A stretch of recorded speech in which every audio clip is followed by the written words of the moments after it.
One question. How do we feel about a 3-1 win at the King Power?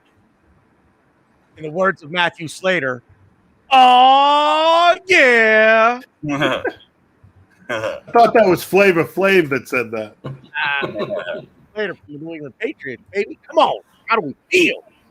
What's up, everybody? Bearded Gooner here. I've got Mike from the Gooner Squad. What's up? I told you that was going to happen. I predicted before the game that Willian would start. I actually did. I told you that he would get. I dared people to doubt him by guaranteeing a shirt with his name on the back of it if he scored or got an assist and we won. You are welcome, Gooners, because it's all because of me. A certain rodent, maybe. Yeah, well, I got a call. I got a call at about 5:30 this morning from the gerbil. The gerbil and I are very close. We look very similar, and he said, look, this team is going to put up. You thought that the Chelsea game was the best performance of the season. This team's going to put up the best performance of the season, and we're going to win. And so, look, you're welcome. So we didn't scare him away with the pregame show. Sam has felt it pertinent to join us for the postgame. So, Sam, welcome. Thank you again. Thank you very much for being here. Thanks. Yep. Pleasure, man. Pleasure. How you feel? It's like I just told you guys. I said it's a very pleasant surprise. Great. We actually played a great game today, and I couldn't believe it. I don't think anybody can truthfully say they saw it coming, but I tell you what, I'll take it. I'm really happy about it. I've got a really good feeling. I'm buzzing right now, first time in a long time. I just truthfully said that I saw it coming. Ignore the podcast I put out right before kickoff where I put my head in my hands and said that this was the end of the world. Disregard that. Other than that, I said it was coming today. I had faith. Listen. Realistically, you have to say Leicester weren't exactly the normal Leicester we've seen lately. But listen, they're still a very good team. They're still good players, and we did well to beat them. And today we performed well, and that's you just got to say it like it is, and it's a good win today. Why are we looking at Home Alone behind Glenn right now? That's a little. It's a different camera angle because we don't have the lights as much. But why are we looking at young hairless men? Because that was my reaction for all three goals. Well done. Well that's done. That's a beautiful. You're the full service New Yorker right there. I'm not a fan of the Unabomber. My eyes look like two coin slots because I had less than 2 hours of sleep. It's really scary. So this is the White Castle still inside you or not? Yes. Hey, you know what? That game distilled like every fear I had going into it. Jacques Elneny, no link-up play. I'm glad to say I was wrong. Arteta team management in the second half. I'm glad to say I was wrong. I think we fired on all cylinders, and everybody deserves due credit for this win. This is an example of what I've said. I've said this. I'm no sage, but the one thing I know is, fucking hell, Kane just put them up 2-0. All right, so they're ahead of us again. All right, no more bad news. No more bad news. All right. Yeah. What I have said for a long time, and mostly I say this because I know fuck all about actual tactics and football, is that the mentality of the team and the attitude of the players is ultimately what wins you championships and what makes you play above your station or below your station if you have a lack of it. Today, we saw less talented players playing for a common good with the full understanding in what their manager wanted them to do, and they pulled it off. Did Leicester have a bad game? Were they missing James Madison, our fourth president of the United States, a little bit more than we thought that they would? Absolutely. But I mean, talent is something. It's not everything. And today's the type of day, and I'm sorry, today's the type of day that shows you that Mikel Arteta is starting to get the attention of these guys. And that's why, even if we end up finishing 8th or 9th, and even if we don't win the Europa League, if you judge it based on results instead of what you're seeing from a week to week to week basis, you're missing the entire point. Because today proved something. Sam, you know what? You're probably the opposition to Arteta on this panel. So talk to me. What did you see today? I mean, listen. Today, I give what it is for me today is I give. Of course, I have to give Arteta credit because a lot of what happened today is, his tactics. They worked well today. And the thing is, his lineup. I mean, all of us were unhappy with the lineup. All of us were like, "Come on, what's happening today?" I mean, 11 days before the game that counts. I mean, we can risk more of the first, the first team players or the team that's been. I mean, players have been playing better from start today. We could have, in my eyes, risked that. And so, a lot of us were criticising it before kickoff, and we started very poorly again. We started on, got one right up the backside early again, as usual, which has been happening lately in the Premier League. And but what happened then? What really surprised me, and I'm happy to eat some humble pie today, and say what happened then. Really surprised me. We turned it around. We got ourselves back in the game. We took our chances. We didn't create many chances really today, but clear-cut chances, but we took them. And it was really good to be decisive like that today. I mean, we got the free kick. We scored on the free kick with a Luiz header, which was really good. Then we actually got a VAR decision go our way with the handball. And then Lacazette managed to kick that penalty very, very well. Lovely finish with the penalty there. So two very decisive finishes there that we took, and then we had the that third goal was a great piece of play there. Odegaard flicked the ball out to Willian, and Willian managed to get it into Pepe, who was in the right place at the right time, made a good run, and he couldn't really miss. And there's a good piece of team play. And Sam, Sam, I couldn't have missed that. No, I probably could. Sam, I could have turned around and hit that thing with my ass, and it was going exactly. in. It was the play. It was a team play, wasn't it? It was a team play. Yeah. And we had a couple of other chances, but today we were clinical. We were a lot more clinical today, and that's the difference. You take the chances. Yeah.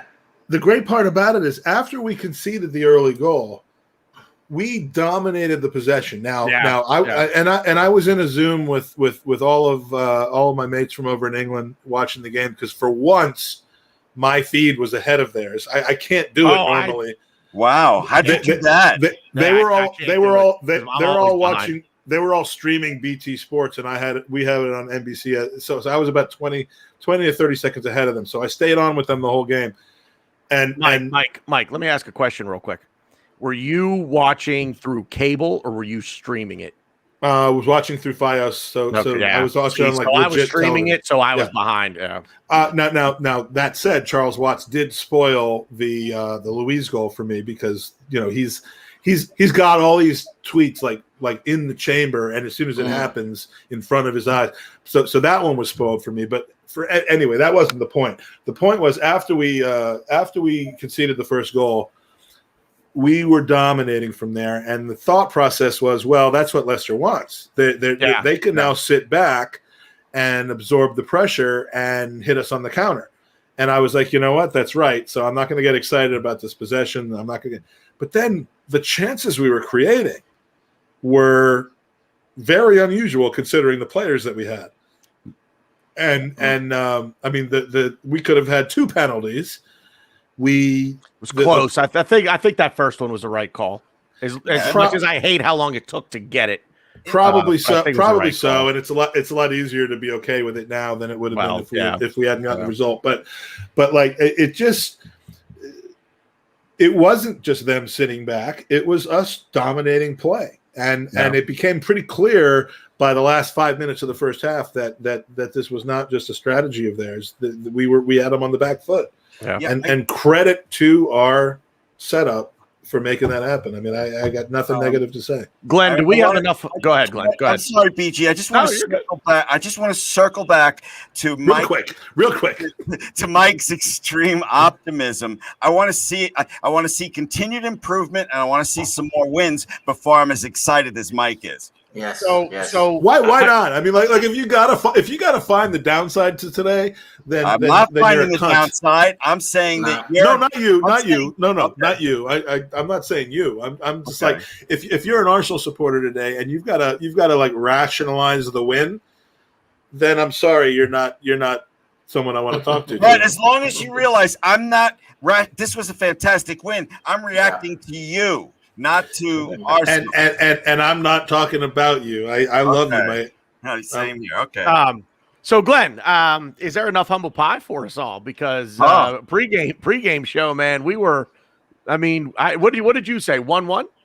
I said 1-1. Look, of all the battles in life, the toughest battle is with yourself, and I will admit it. All right, it hurts. It hurts to admit it, but. He got everything right today. Xhaka El Neni were brilliant. You know, I was wrong. And hey, man, I'll be wrong every single time for games like that. I love being wrong like this. Yep. I love being wrong like this. Absolutely. A lot of shouts for Willian to be man of the match today. He had a good game. He was not my man of the match, but he had a good game. He's not man of the match. He's not man of the match, but for once, he's not douchebag of the match either. Right, yeah. You know, it's taken, 20 games, 21 games to get there? I mean, it's about time, isn't it? We got something out of it. The DOTM is normally Willian. But because it's so hard to settle in about five miles slightly northeast from where you are in London. This transition period. This is going to give you an idea of where my mind is at right now. Did I already talk about the Willian shirt thing, or was that off the air? Yes. Okay. I didn't hear it, but. Well, you talked about it off the air, and you talked about it on the air. Yeah, see, I don't want to start to get too repetitive, but you've covered all of the bases. I am responsible for Willian's resurgence as a footballer. That's well done to you, sir. Cap off to you. Time to whip out the credit card and go buy your subscribers. I will buy a kit for every game we win against a top 10 opponent from this point out. That's how important it is to me. I don't care what it costs me. We're gonna win the treble. So Glenn and Mike, you guys were here with me on Thursday after the Europa League match, and I was not happy. This feels very similar to that. Well, you know what's funny, because I still saw the same thing today that I saw on Thursday against Benfica. The tactics, I'm going to stand by. I'm not. You know what? I don't want to be negative. Today saying what you think isn't negative. I still think that I still think the tactics and what I said this morning and what I said on Thursday, I still think it holds true. I still don't know that his tactics are going to win us. I don't know that his tactics with the team that we can possibly assemble are going to get us where we want to be, where we think we should be. I just don't see that. The funny thing is, watching this game today. Now, the Luis header notwithstanding, everything else was created off the counter. It wasn't a slow, steady buildup, which is what Arteta wants. Now, it maybe it's not on a fast break type of counter where it's four guys just barreling down the field. Arteta wants a methodical buildup. And I really feel like his tactics, he's looking for the layup, to put it in basketball terms. He's looking for the Pepe goal. We're an evolving product, though. I mean, but you see the style that he wants to play. To me, I see the style that he wants to play. And that's the only thing I'm going to say. As I saw it today, we were more clinical today. We didn't have to rely so much on luck today. But it's still there. It's still there. Now, if these players can be coached up and evolve themselves into his tactical approach, then I'm all for it. Was today not the biggest example that might actually be the case? Yes, because today you got performances. What did we say on the pregame show, fellas? Pepe on the right, no good, right? No bueno. Maybe the problem with Pepe is the guy that's did, behind him instead of him on the right and it very well might be. But what do we say? Willian's getting a start. No bueno, right? But they both come out and put on. I will say, give them both credit because they both put on man of the match performances today. I'm not going to take anything. 8 out of 10 for those two. I'm not going to take anything away from Willian by saying he's not man of the match. He wasn't my man of the match. That doesn't mean he couldn't have been, and I'm seeing a lot of shouts for him to be. So, you know what? I guess while we're on it, Glenn, give me your man of the match. I usually save this till the end, but I kind of brought it up, so I guess we'll hit it now. Come back. I'm stuck between two guys. Go around with the others first. All right. Sam, I'll come to you first. Glenn spends most of his life stuck between two guys, so it's not abnormal. Glenn, you did kind of walk into that one. You did walk in. I hate to say it. You walked in. You can't leave the door open like that. Come on. No, go ahead. Go ahead. For me, I'm going to be biased here, but for me, it's going to be Ødegaard all day long. The kid, he just pulled the strings today. He just pulled the strings. Okay. He pulled the strings. I mean, I was watching him today, and just about every pass was slick. He created so many openings. He created a few chances for us today. He's behind the ball out to Willian. That the way he flicked that ball out left to Willian, who then set it up for Pepe for that third goal, was really good. Some of the passing he had was just sublime. His touch, the pace of the ball. You know what he looks like to me? He looks like a Mesut Ozil just with guts. He's a Mesut Ozil with guts and drive and passion. I was just going to say with some drive. That word popped into my head. Yeah, with some drive and passion. A Mesut Ozil who cares. A Mesut Ozil who cares. Because he's got feet and vision like Ozil, and he's got the heart that Ozil didn't have. And I tell you what, him today was a key factor in our game today, boys. He was a key factor. Are we just going to all name men of the match that match the country that we live in? The other three of us are shit out of luck on that one. I think we might. I mean, I don't know if Pulisic played in this game or not, but Sam's in Norway, by the way. It's Ødegaard for me, but yeah, Willian. I was impressed with Willian today. It's his first good game for a long time. Pepe had a decent game. I'm pretty happy with him. Definitely. Cedric looks a lot more solid than Bellerin for me. I hope he gets to continue instead of Bellerin. Cedric looks real good on the right. Yeah, he looks really good on the right. Yeah, a lot better, a lot more at home on the right than he is on the left. Yeah. And it's so many guys stepped up today. A lot of these players we thought would be dead today, they stepped up. They did a good job. But for me, the guy that was just slightly ahead of everyone else is Ødegaard. That's my man of the match. Mike, I mean, the Willian thing is just because he actually played a good game. I don't know that he was man of the match, but like he would win as we have over here in the United States. He would win most improved player, but that doesn't mean he's man of the match. There's three people I think that you could name to this, and only one of them was actually on the pitch. The two that weren't on the pitch that you could name as man of the match are Bellerin for not playing and Arteta. Oh, you bastard. That's what I was going to say. I was giving it to Arteta. I will give it to Arteta, but if you're going to name a guy on the pitch, there are two people on the pitch that I would probably name as co-men of the match, and that's Pepe and Mari. Pepe on the right, proving that, and again, this is why I'm giving it to Bellerin. Pepe's got it. What is it? He's got the kip up. He's ready. He's interested. He's limited on the right side. I'd rather see him on the left, but it's not completely useless. But I think it matter. I think we're learning that it matters more who he's paired with on that right hand side, than it does as to whether he's on the right hand side or not. And I hate to say it, but this is just all an indictment on Bellerin.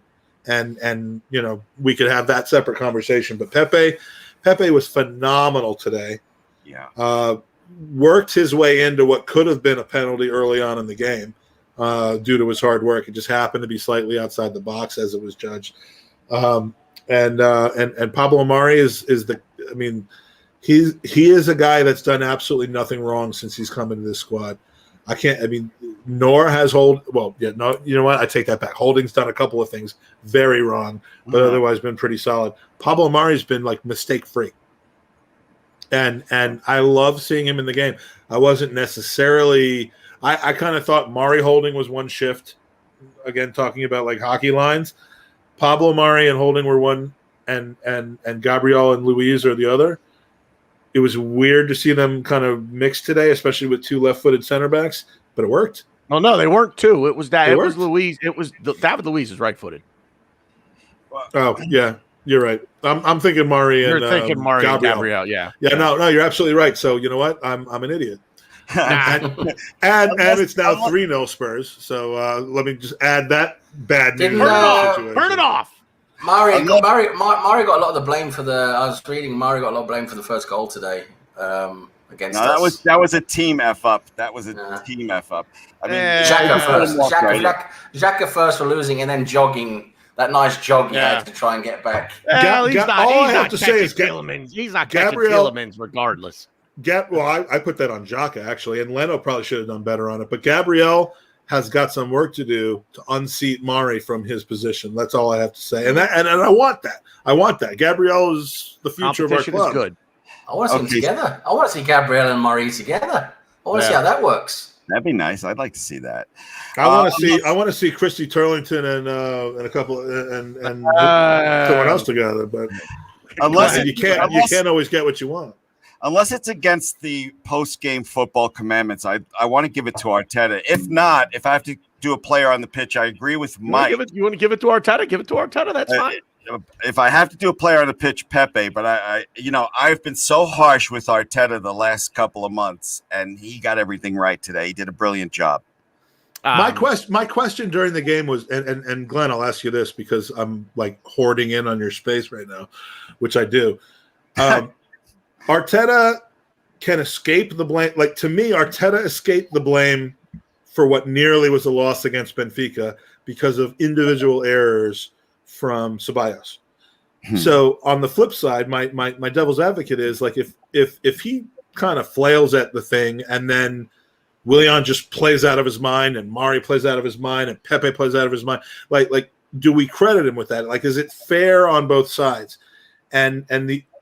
I believe that Arteta should be credited for what he did today because he made us all look stupid and they played well. But like, can we like escape blame for him when individual errors happen, and then also credit him when individual successes like we had today occur? Yeah, I want to credit Arteta with this game, but like I just don't want to do that irrationally when I also like I'm sometimes willing to excuse him for a bad performance. Yeah, it's tough because it's that cliche of the manager, gets too much blame or too much credit. I try to be fair with him, but he is really effed up to me the last few months, and I just call it like I see it, and I'm still on the fence. I haven't joined the Arteta out crowd. You know what I'm saying? I try to be fair. As that's all I can really say about that. Sorry. No. That's it. You scared him away now. You scared him away. He's gone. You're a man of few words, Glenn. You're a man of few words. But those words will count. My man of the match is Nicola Pepe, and he just, if Rodgers doesn't sub off Luke Thomas at the beginning of the second half, he probably gets 4 red cards in this game, just because he would have deserved them. But Pepe was dangerous pretty much the entire game. Go ahead, Glenn. I was just going to say, last post game we did, I said Saka's playing the way I expected Pepe would play for Arsenal, and today Pepe played out of his shoes. I can't say enough good things about him. Yeah, I do want to, Sam, bring up the fact that there was no James Maddison, nor was there an Iosi Perez for Leicester. So maybe being a little bit of a downer, But does that how much of a role? Because it clearly played a role in how Leicester performed today.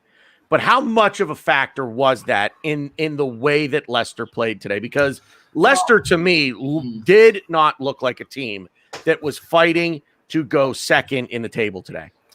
No, today Leicester did not play a very good game, to be honest. They were missing Maddison, they were missing Perez. They lost Barnes through injury. Evans also got injured in the game. That's 4 key players that they normally rely on. Yes, and also they looked a bit tired from the Thursday game.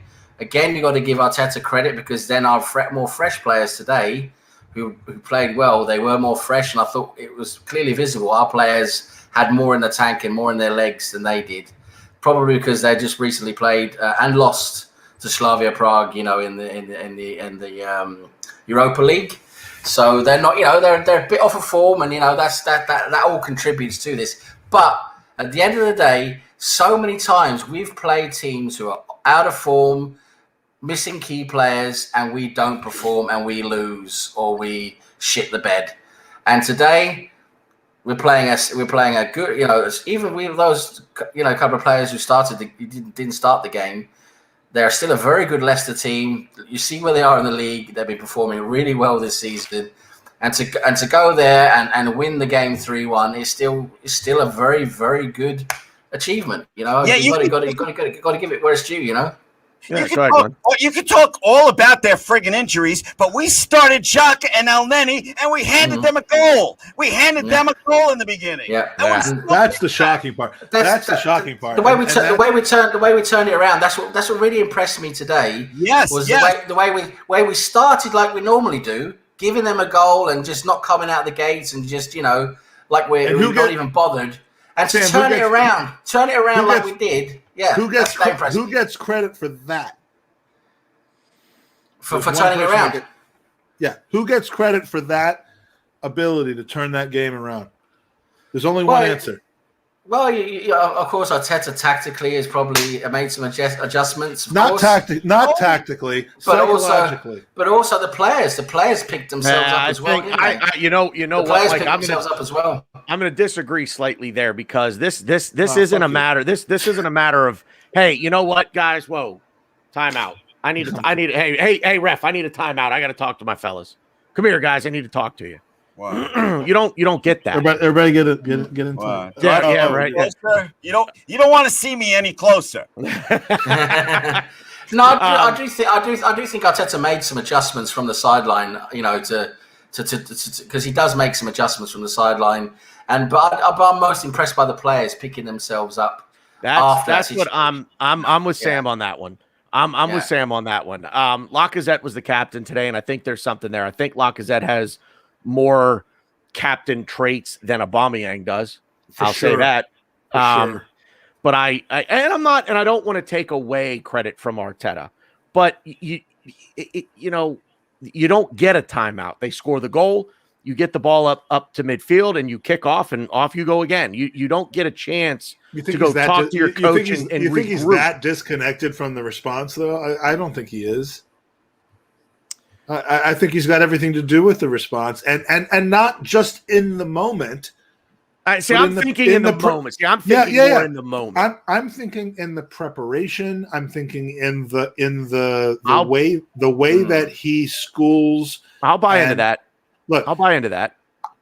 Again, it's going to get boring to hear me say this, and it is partially an excuse for myself for me not understanding the tactical element of the game.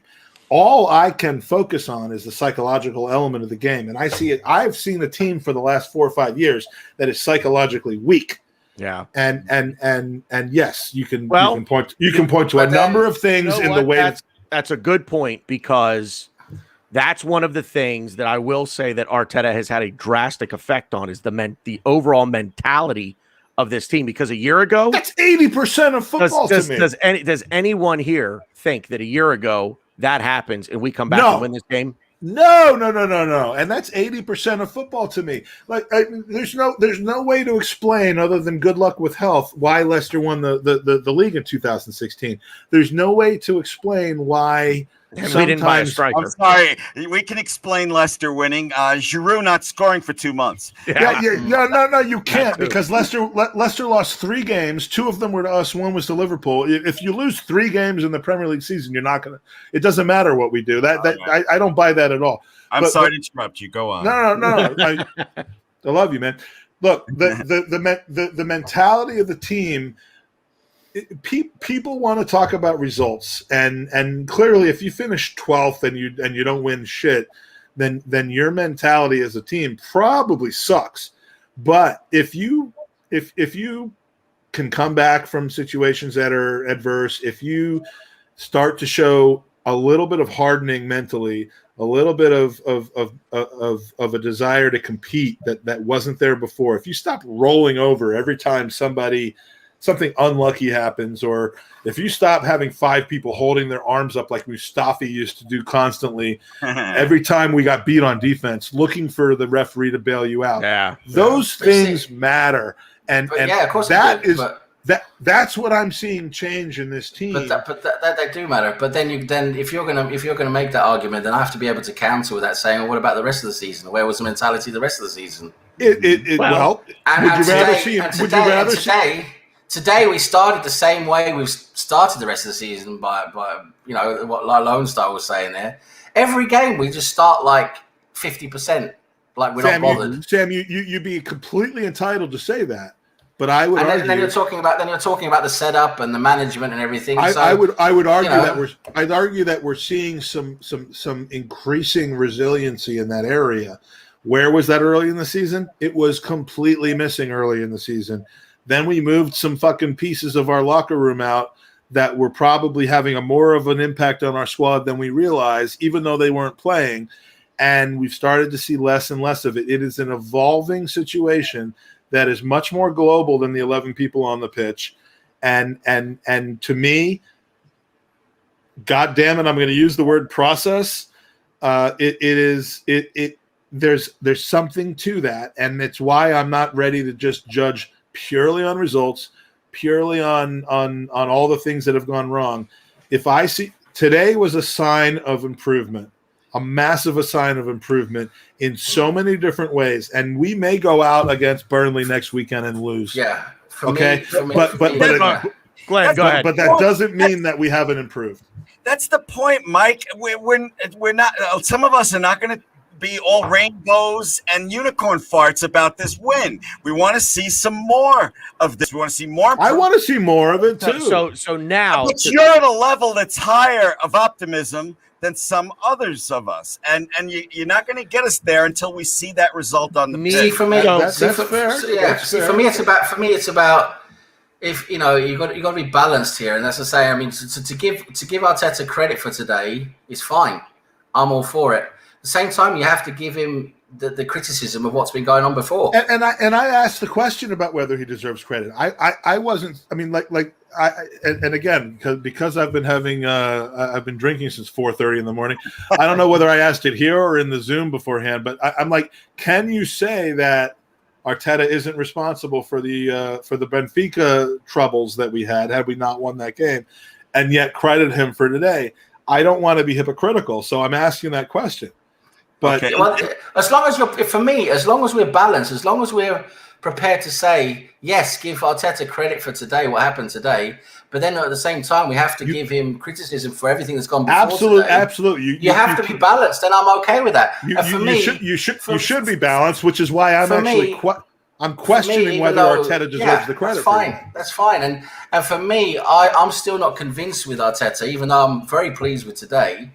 I'm still not convinced with Arteta because, like Glenn is saying, I need to see more of this to be convinced. If we continue like today, and we put more performances like today, and start winning games and putting in a row of victories, like starting with today. Listen, I can be convinced with Arteta. I really can. No one should be convinced. Unfortunately, until now, I see too many red flags.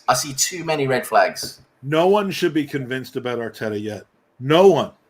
But my claim is you shouldn't be convinced against him either, because we're seeing signs of things. It isn't an argument that we're in great hands and everything's going to be fine. it's an argument against the fact that we're in diabolical hands and we've done the wrong thing and we're settling. That's my only thing with him, is that we're seeing enough signs in various situations, one-off games like the FA Cup semifinal and final last year. Like we've seen that he can get the club to do what he wants to do. We have not seen it enough, and we haven't seen it consistently enough.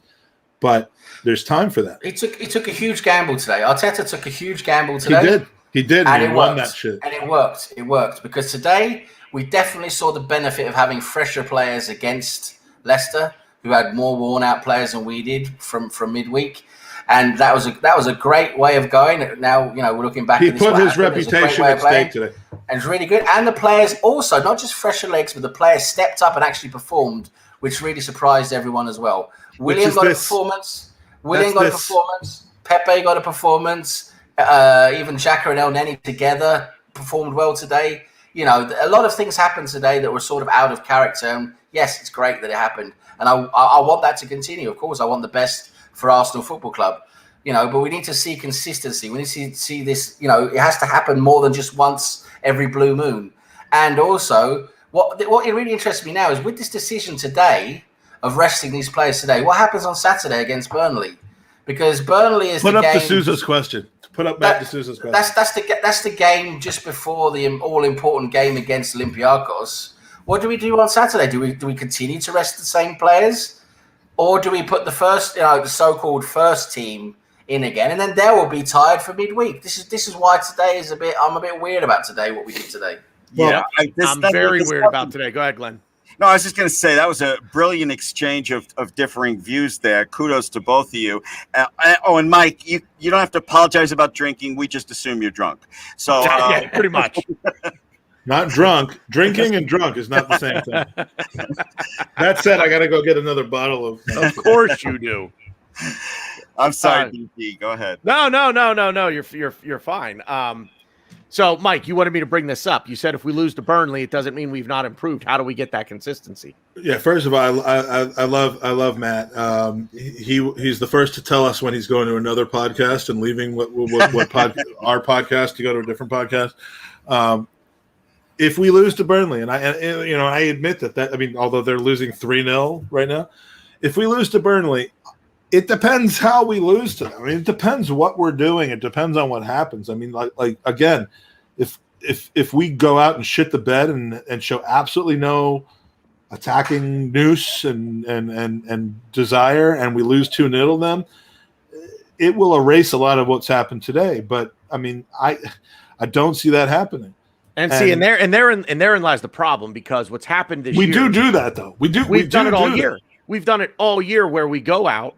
Granted, it was Fulham. It's the first match of the season, and I get it. But I mean, we were on such a high after the Fulham match, right? After the first game of the season, things looked great, and then the world started to cave in. Even though we won 3 of our first 4 games, but the world started falling, because while you can say, it's not necessarily losing games, it's how you lose them. You can also say the same about a win. It's we won, but this was my attitude from Thursday. We won the game, and all we've done all year long is we started off great, but then we really fell down. So now all of a sudden we have all that to make up for it. It started with Chelsea.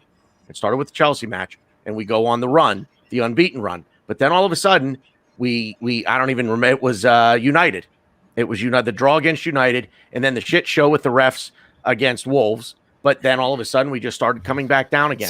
See, that's the thing. You have to develop a consistency, but you also need a mentality that when you go through that rough patch, when you have that one bad game, someone in there has to step up and say, that's one bad game. You put it out of your mind and you move on, and you get back to what you were 2 weeks ago. That's what sucked, because Villa was a hangover from the Wolves game. We lost Villa over one individual error. Whether you blame it on Cedric or whether you blame it on Holding for not tracking back against Ollie Watkins, it was a one individual error that happened that game, and it was a hangover from the Wolves game, which got pried from us because the first half of that game was the best we'd played in years.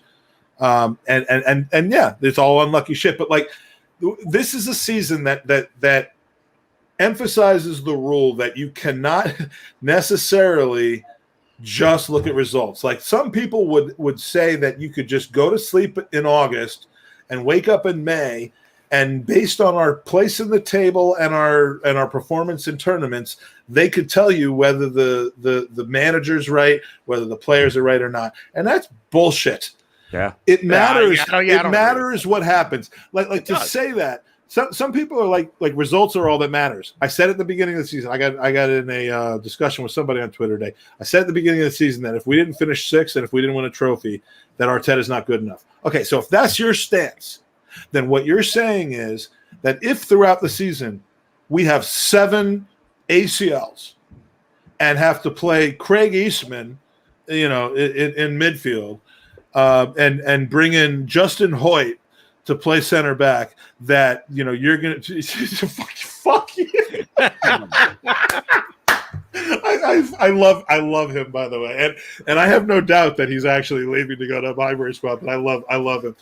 If you are like truly admitting to that, then you're saying that no injuries, no red cards, no refereeing, that none of that matters. It's just about results. And I'm sorry, I don't buy that. And what I'm seeing in this team is inconsistency, which I think can be expected from a team that's not the finished product, that's still dealing with players that shouldn't be there, and the issues in the dressing room early in the season. But you see, this is my point. I want to win game. I want to win games that we weren't expecting to win, which is what happened today and what happened against Chelsea. If we lose games that we shouldn't have been losing, I at least want to know that it wasn't just because of absolute like revolt in the dressing room. And I think what we've seen this season is results that have not gone our way, but a trend towards the better. And that's all I can ask for at this point. Sam, go ahead. I just want to say, listen, I can understand where you're coming from, but for me, you're just setting the bar so low. You're setting the bar so low, Mike. You know why? That's if that's because I got a lot of stress in my life, and I don't need to be upset. Justin Hoyt and Craig Eastman and revolt in the dressing room. If that's your bar, I was kidding about those guys. I know what you're talking about, mate. I'm kidding. Yeah, I know what you're talking about. Listen, I know where you're coming from. I wasn't saying I wanted them in the lineup. I'm saying Listen. El Neni is like a Craig Eastman sometimes, isn't he? I mean, listen. I love Craig Eastman. He is single-handedly about to drag Sutton United back into the FA, by the way. Anyways, my point is about Arteta. I just want to make a couple of points. Mm-hmm. One is, we decided. Well, I'm talking about we as a football club now. Just be aware when I turn my camera off, I will still be able to hear you. I'm just getting, I won't be able to see you. Fair enough. I'm talking about we as a football club now. We decided to give Arteta his chance as an amateur. I mean, as an unproven football manager. Yes, he's been a coach for a while, done a good job in coaching, and been assistant manager or assistant head coach, you want to say, to Pep Guardiola. So we give him a chance. Now, this is where I have issue with a lot of Arsenal fans, is because a lot of people set their expectations so differently. Now, for me, I don't care if we're bringing in, of course, I would prefer to have an experienced top name marquee manager. That's what I would prefer, because this is about risk management. You have less risk with a big name than you do with a completely unknown who's never managed before.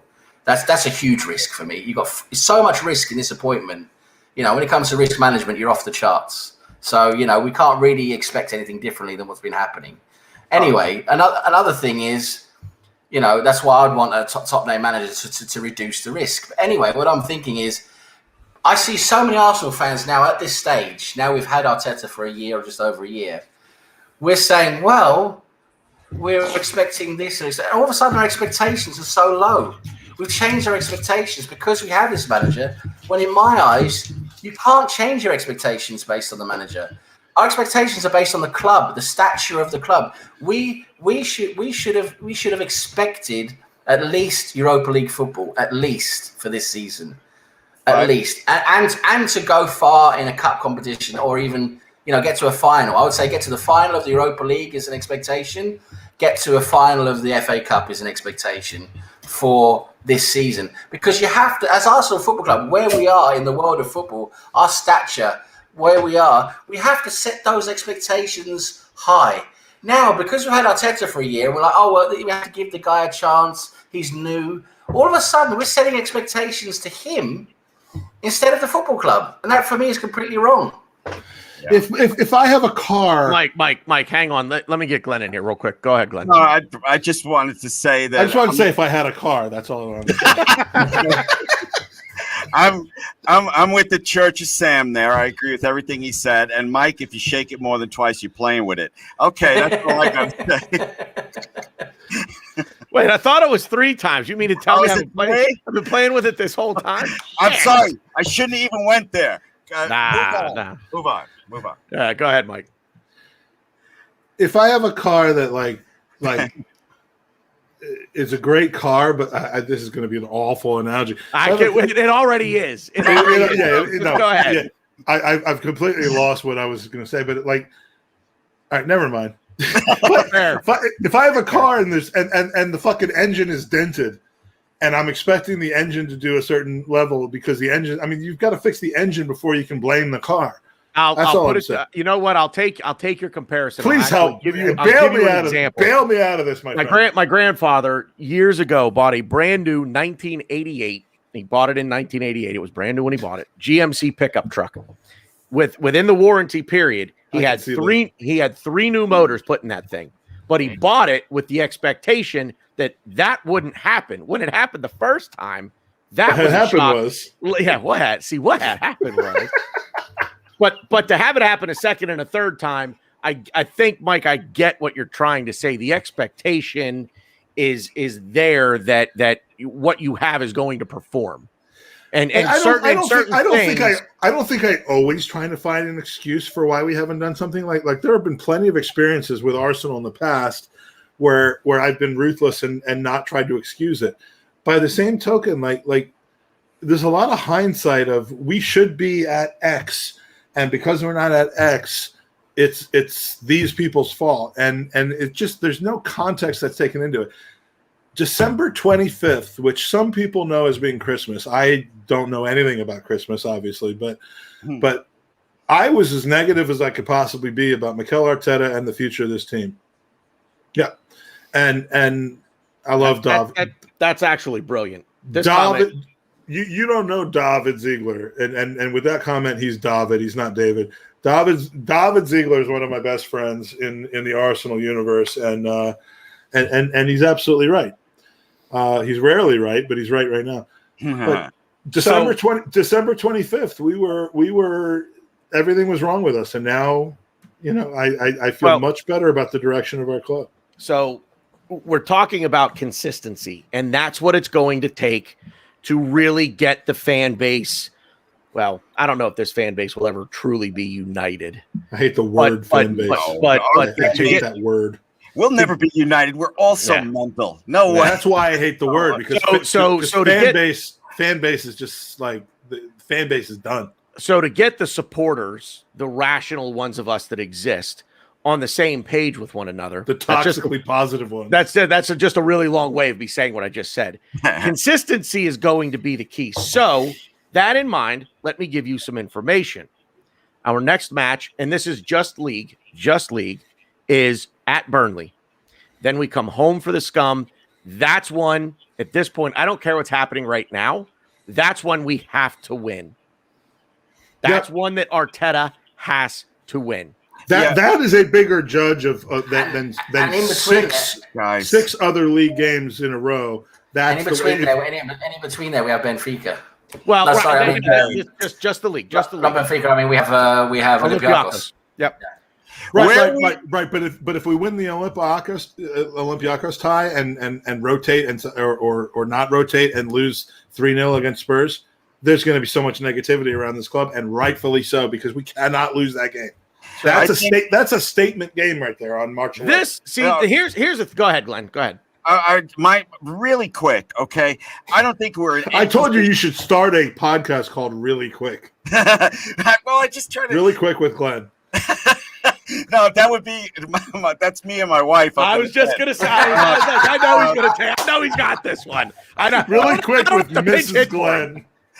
I don't have to pinch hit for him. I know he's gonna smack this one out of the park. You guys made me forget my train of thought, you bastards. We got, in my opinion, it's just my opinion, we got to take this one game at a time. I'm not looking at spuds. I'm not. Next game. That's all I'm caring about right now. And I agree with you. One game at a time. You can't. We can't beat the Scum on Thursday or excuse me, on Saturday again at Burnley, or the following Thursday against Olympiacos. We can't beat them then. You can only beat them the following Sunday. You lose 3-0 against Burnley, and then you beat Spurs 1-0. Are you really going to be happy? I mean, like in the moment we will be, but that's not a good outcome. Oh, I hate it. Wait, say it again. If you lose against Burnley 3-0 and beat Tottenham 1-0, I mean, like in the moment that will feel good, but Glenn's absolutely right. That's not. When you look back on it, it's going to. We want 4 or more points out of those two. Here's so. Glenn and I agree on something. We should not be waving the white flag on the league, and I'm going to stand by what we said this morning when we saw the lineup today, and I'm telling you right now, I'll stand by this. Even if Mikel Arteta walked into my house right now, handed me a pizza, and said I chose this lineup because I thought it was the best lineup to beat Leicester, I'd say you're a liar. Give me my pizza and get out. Yeah, I agree. There's no. The only good situation that comes out of that is the fucking pizza. I get a pizza, right? I think it'd be pretty cool. I would have been fine if Mikel. Okay, so if Mikel Arteta came into your house and offered you a pizza, and then we lost 3-0, you'd fucking be happy. Because you'd have a pizza. No, but Tanny, you do know it'd be one of those European thin, crappy little pizzas, though, wouldn't it? It wouldn't be. It wouldn't be good pizza. It wouldn't be good pizza. Yeah. Barcelona pizza's not bad. So the lineup that he put out today, I still think that he put that lineup out to minimize damage. I think that was a damage control lineup. Yeah, that I he agree. put out. And no one's going to act like he was the brainiac who figured out how to unlock Leicester, and that lineup did it. I mean, like it may look that way now, but that was not. No.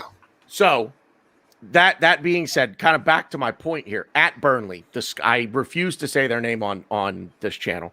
So the Scum, at West Ham, Liverpool at home. Those are our next 4 league matches. Here's the problem with Arsenal Football Club right now. No result in any of those next 4 matches would shock you. No result would shock you. Would not be shocked with a 3-0 loss to Burnley. Anytime you think we're going to win and everything's positive, we shit the bed. Every time you think the problem. Every time you think we're going to lose because of our past 3 performances, we come out and win like today. That's the mentality to me. Yeah, but that's what means that has to change. That's why Sam and I want to see continued improvement and more wins. Yep. So the only thing right now that keeps the goodwill rolling is more goodwill. When that starts to change, then that's the hump that we need to get over to finally say, okay, you know what? We're a top 4 club again. That's the one thing we're lacking, is the consistency of keeping a good run going and understanding that we belong winning all these games. You know this guy? D'Souza? Yeah. I mean, I don't know. I'm done posting his comments. a draw against that lot up the road is a result. Are you off it, man? I'm inclined. No, Matthew, I'm kidding, and I get the sentiment, and ultimately, I'm inclined to believe with. I'm inclined to be okay with that. Actually, what he said. I'm giving him a hard time. I get the sentiment behind it, but boy, if that happened, like if somebody came to me and said, don't slag him up because he's either chosen us over the Highbury squad or he's watching 2 different podcasts. He's watching. I guarantee you, he's watching 2 different podcasts. Yeah, he probably is. I mean, I've seen his setup. And I'm not going to lie, Matthew. That's incredible multitasking. His setup to them and this at the same time. Matthew has the setup like the. You ever see the movie War Games with like the? With all the like in the Pentagon, they got all the TVs on it. Yeah, Matthew's got all that with the podcast on. I love it. He's like the Bulgarian Gooner. Like he's got 84 different podcasts on. Sam, you wanted to jump in here. Go ahead. I was going to say, so what do you guys do on Saturday then in terms of lineup? The best possible lineup we can put out there. Yes. I mean, no more rotation. Like you don't go back and say unchanged from Leicester. You go and you play Aubameyang. You play Partey if he's healthy. You play ESR. Yeah, Saka. You go back to what's worked. I would play the starting lineup that we played against Leeds against Burnley. So but then okay, fair enough. Because that game is 6 days after this one and 6 days before the next one, or 5. And here's the other thing too. Do you really want Bukayo Saka and those guys sitting? He absolutely comes back in. Saka. Yeah. We got away with that today. How great is that? That's That's the most underrated thing about today is that Saka just got 11 days off. But then, guys, listen. This is just the point I'm trying to make. So we've got Burnley. 5 days later, we've got Olympiacos. Or 6 days later, we've got Olympiacos. We've got to travel away to that game. Then we've got after that we've got the Scum. But we're the home team in Athens. We're used to being the home team there. We're good.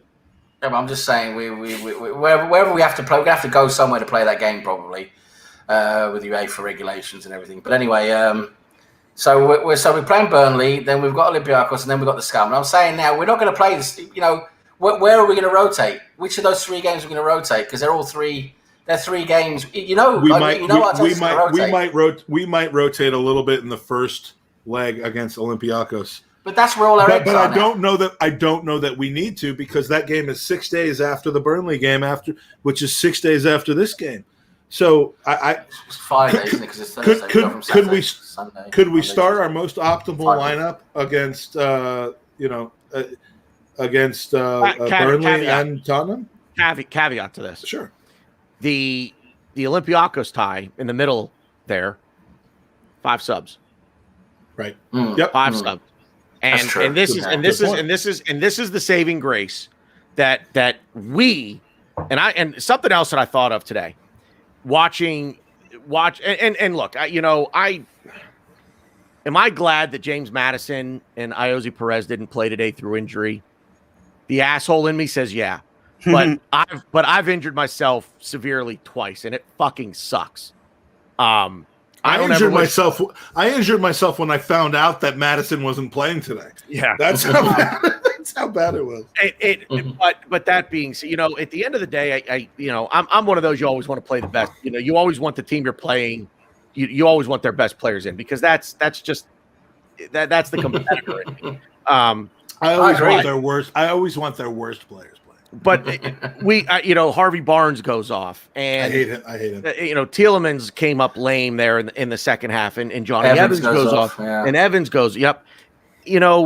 All of a sudden I started thinking, boy, all these teams are getting hit with injuries. Some of them look pretty serious, but all of a sudden, boy, we're starting to get some guys back. What have I said about West Ham and Aston Villa and Leicester City? Well, and I'm And I'm West looking at. So what did you say about them? Well, they play one game a week, and they play one game a week, and they usually play the same lineup. This 5 substitution thing is going to be key to the rotation that we're talking about right now, because that's how you rotate the players. Bukayo Saka is going to start next Saturday at Burnley. He's going to start.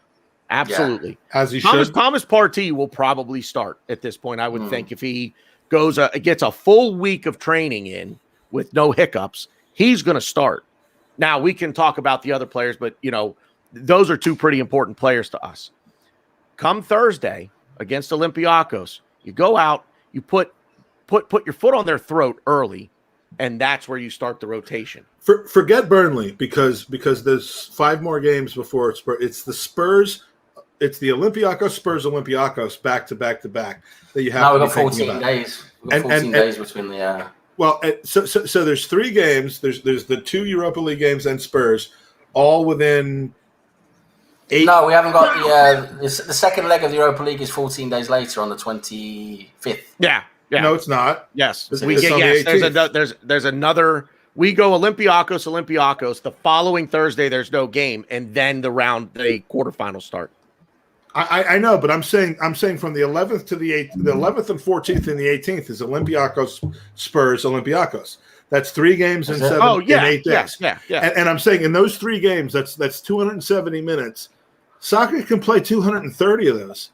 Mm-hmm. He doesn't need to play 270 of those because we have 5 subs. He could even play 60 and play 180 of those minutes. I think we're fine in that situation because those guys have gotten a little bit of a blow today, and we can look at the Burnley game is an independent game of itself. It's those 3 games that you have to start measuring the playing time, and we substitute the center backs out. I don't see fatigue being an issue there as long as everyone's healthy enough to play. I think Pepe can get minutes. I think I feel less worried about Willian getting. I think we're in a good position as far as the squad is concerned. We lost Smith Rowe today. He looks injured today. I don't know that he's injured to miss time. I would hate if he is, he looked really dejected when he came off the field. He looked really dejected. But if he is, I actually back your boy to fill his spot a little bit, and what would worry me is if neither one of them were available, because then we have no one at the 10. Then we have to recall Ozil from his loan. Can I just say something because I have to go? I just want to say something because I have to go. I think we get in trouble when we look too far ahead and decide to rest players, and that's where we get in trouble. And I hope we don't do that. I hope everybody on this panel said we go with our best healthy 11. Burnley should be our best players possible. Yes. I have to go to the supermarket, and after that, I'm going to pass out for the rest of the day. So, guys, it was a pleasure. I'll talk to you all again soon. Thank you very much. Okay? Thanks, Glenn. See you, bud. Love you, Glenn. Nice to see you, Glenn. Well, we're gonna knock off here. We're gonna knock off here in the next maybe 5 to 10 minutes, fellas. And then we'll be doing another 4-hour post game after this on the Goodness. Just real quick, Mike Hernandez in the house. Oh, Mikey. What? Except what he just said was very rude. Bale just scored again. I have to say. 4 now? Yeah, it's 4. Bale with a brace. Great. But look, it's Burnley, so obviously we'll lose to them next weekend. So there we go. So when we win, we're going to start podcasting 24 hours a day until we don't win anymore. So just keep it going. Just go. You might be onto something. Matthew says Arteta on ESR was a muscular injury. He wasn't feeling very comfortable to carry on playing, so we decided to take him out. Hopefully, it's not. So that's 9 months. That's 9 months. Let's hope not. But you know what? I do back Odegaard to be able to log some minutes here, consistently. And look, man, you play it at Real Madrid. You've got to think you're going to be logging some minutes. If you're one of their top guys. Do we not think that our attacking 4, let's call it 4, do we not have 7 people that are the kind of plug and play at this moment? I mean, I know which 4 I'd rather have starting, but if ESR has to miss 2 games, I'm not freaking out about that. If he's got to miss more than that, that's a different story. Because you've got Odegaard who's ready to go, and he should. Well, he should be able to play quite a few games. And the nice thing is, we've got a week. We've got a whole week, and ESR really can take this week off. You know what? Settle down, man. There's only one person that can't recover from a muscular injury within a week, and it's me. So I might be there with you. So, Mike, I'm going to give you your what's your final thought here today, because we're gonna get out of here. My final thought is just pleasant surprise. It doesn't take much to make me happy. It takes a lot to make me angry, but it doesn't take much to make me happy. And today was one of those days. And it just, you don't win a game like today. We didn't have the manpower to win today. We did not have the confidence to win today. We didn't have the league position to win today. We didn't have any reason to think that we would win today, but we won today. And to me, that's optimistic. That's on Arteta. That's on the players for believing in the system and playing together. And I don't see how we don't make massive strides if that continues. All we have to do is convert from a team that can get up for any one game and turn it into a team that can get up for every game. And we're not there yet, but I think we're on our way. To Glenn's point, you can only play the teams that are in front of you. You can't win a game 2 weeks from now, but you can sure as shit lose one. Yep. 100%. So, Sam, final thought, man. Yeah, today, very pleasant victory. Like I said, the way we turned that game around today was a very, very nice thing to see. Very, very surprised by how well we mentally pulled ourselves up for that and turned it around, turned it into a good victory against the Leicester City team, who are, despite their troubles lately, they weren't their best today, but we still, I think, today, normally we probably would have lost that game if we'd have gone back a few months. Today we didn't. Like I said, we pulled out a really good performance today. I'm really pleased with that. Going forwards, we need to turn this into a more consistent thing. We need to see these players who played today, when they get a chance again, they have to be consistent like today. They have to be able to play again like today, not go back to where they've been previously. Like I said, consistency is the key. If we can get consistent, get a string of results together, then we might be seeing something, and I will become a lot more impressed. Definitely. So we just need to. For me, we can't get a great victory today. Well worth having beers, celebrating, having a nice time today. But let's not get carried away and extrapolate from today into all of a sudden this is everything turned around. Because for me, there's still too many red flags. There's still too many things there for me when we look up until today. What's been going on? So let's not get carried away. But today was a very, very nice surprise. The mentality of the team today, picking themselves up from 1-0 down, brilliant. Let's move on. Let's go on now to Burnley, beat them. Love to get a result against Olympiacos. And more importantly, if we can beat the scum, that would be great. So let's get there. It isn't, but it tells you that there's something here that we just have to keep finding. Like if we didn't think we had it at all, then it would be hopeless. Well, that's the idea. No, the idea is if we can. We just have to keep tapping into it. Yeah, if the idea is if we can turn it on today, we should be able to turn it on again, right? That is the idea, and that's what we need to do. Yep. That's what we need to do. Make winning a habit. Yes. Make excellence a habit. Yeah. God damn it. Showering a habit. Oh, sorry, that's my personal one. I was getting my personal you're mixing your personal life with your potting life. Yeah. I got lost for a second there. Thank you, gentlemen. You guys, I really appreciate it, Mike, Sam. Obviously, thanks to Glenn, who will be a mainstay with this for sure. So, gentlemen, I appreciate it. I'm gonna talk over. We're gonna fly it one more time, but that's all I got. Drop a like or a dislike if you think we're full of shit. You feel free to drop a thumbs down. But at any rate, hope you like what you heard. If you did, do me a favor, give me a subscription. We are currently, I believe, 9 away from 700. Hitting that mark would be that would just make my weekend, especially after a big win today. So if you're not already subscribed, 693. So I got enough of you still here. 19 of you. If you're How not long is this subscribed, thing going to keep obscuring our faces? Because I'm ready for my my shot. What shot? I don't know what shot that is. This thing's going to keep obscure your face till the end. The money shot. Oh Lord! On that note, we are out of here, folks. Thanks everybody for watching. Mike, you're full of shit, but I love it. So thanks everybody in the chat for being here. We really appreciate you guys. Thank you much. Good footy talk.